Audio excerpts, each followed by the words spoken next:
Le programme Maagolot a pour but d'aider les femmes entrepreneurs à s'insérer dans la société israélienne. Sa mission, rendre les femmes autonomes. Son adage, donner, c'est recevoir. L'idée de mettre en place Maagolot est venue très peu de temps après ma Aliyah, lorsque je me suis présentée pour un programme d'aide aux Olim du monde entier et que pour une raison inconnue, j'ai été refusée à ce programme, qui d'ailleurs n'était pas gratuit. Il y a une dégringolade terrible de la confiance en soi.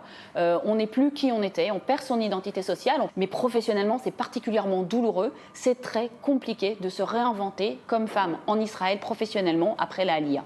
Il y a des dégâts spectaculaires, en particulier de la Aliyah de France. 84% des Olim sont diplômés du supérieur et pour autant, ils ne trouvent pas leur place.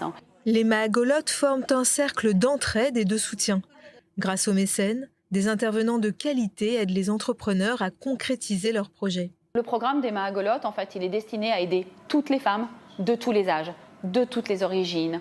Elles ont des ateliers de finance, de marketing, de storytelling, de comptabilité. Elles ont un coaching personnalisé à la demande avec une coach professionnelle. Elles ont l'obligation de mettre à la disposition de toutes les autres participantes une compétence, parce que ce qui est très important, ce n'est pas seulement de recevoir, mais aussi de donner. Quand on est nouvel immigrant, très souvent on se retrouve du mauvais côté de l'aide sociale. On reçoit des aides, on vous parle comme si vous étiez un pauvre malheureux, alors qu'en fait pas du tout, c'était des femmes qui avaient une super carrière en France. Chaque femme immigrée et francophone est porteuse d'un projet entrepreneurial. Je suis une artiste spécialisée dans le verre et la résine. Alors je propose en fait des cadeaux de mariage faits à base du verre. Par exemple, ça c'est des verres que je fais, qu'on casse sous la choupa. Et puis après, ça devient, comme par exemple ici, une mezouza. Moi, ce que le programme m'apporte énormément, surtout, c'est la structure. Parce que c'est pas facile de forcément trouver des clients ou savoir. Moi, le marketing, j'y connaissais pas grand-chose. J'ai été freelance pendant très longtemps, mais avoir son entreprise, c'est pas du tout la même chose. C'est pas du tout la même approche. La première difficulté, la langue. Parce que quand je suis venue, je maîtrisais pas un seul mot d'hébreu.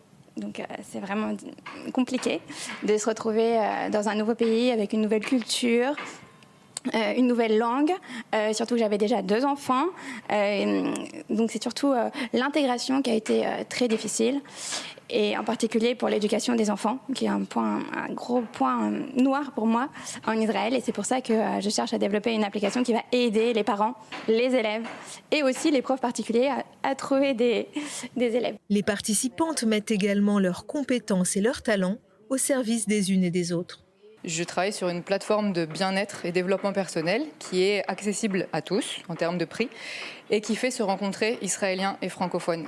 Quand on va chercher des nouvelles plantes pour créer des huiles et qu'on découvre un fournisseur dans le Golan qui est seul et qui fait ça, un Français veut connaître ça. Ce qui se passe ici dans le projet Maagolot, c'est les connexions. En plus du réseau, c'est le soutien, et aussi ça m'a permis d'être beaucoup plus focus. J'ai créé une société qui est là pour répondre à un problème que rencontrent les parents d'enfants allergiques. En cas d'accident, vous n'avez qu'à passer votre téléphone devant, donc il est doté d'une puce NFC, et là s'ouvre une page d'assistance avec toutes les informations de l'enfant. Je suis passée de l'état d'idée à un produit fini, une société créée. J'ai eu des ateliers personnalisés vraiment, comme elle a dit, sur mesure.